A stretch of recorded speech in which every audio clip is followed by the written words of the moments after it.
Babalik ang inyong meme camp. Ito na po ang part 2 ng aking pag-iikot sa Oxford, United Kingdom.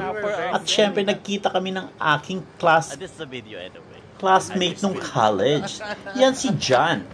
Naninirahan na dito bilang nurse 20 years ago.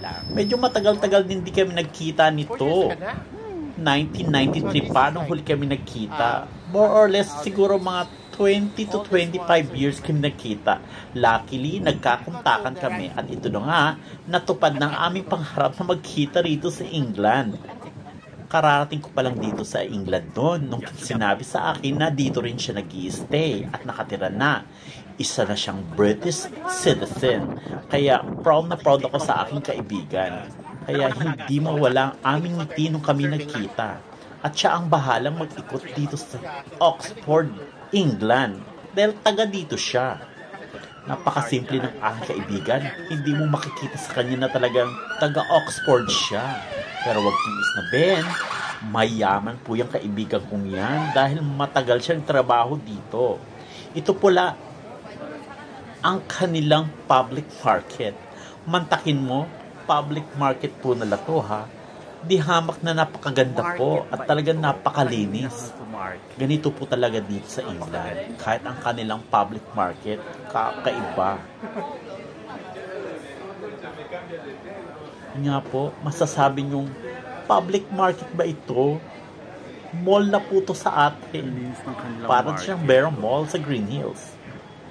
Masasabi kong napakaganda talaga dito sa Oxford, England.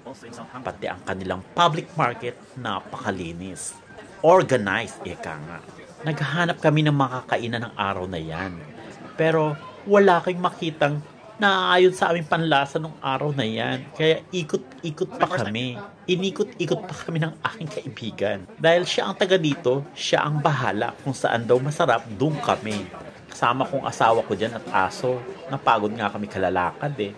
Pati sang akin si Roxy napagod din. Isa pa sa kakaiba dito sa Oxford, England, ang kanilang mall. Open siya. Napaka-class.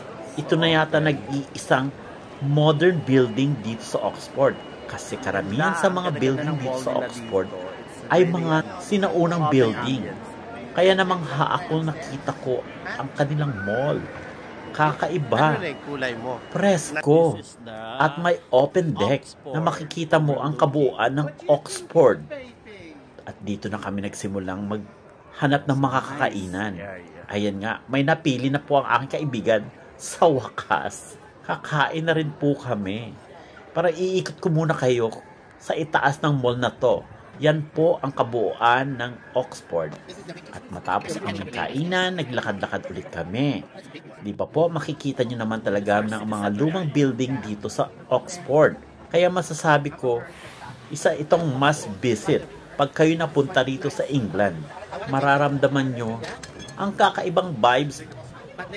Kaya muli, ito si Meme Camp Happiness ang magbibigay ng good vibes sa inyo.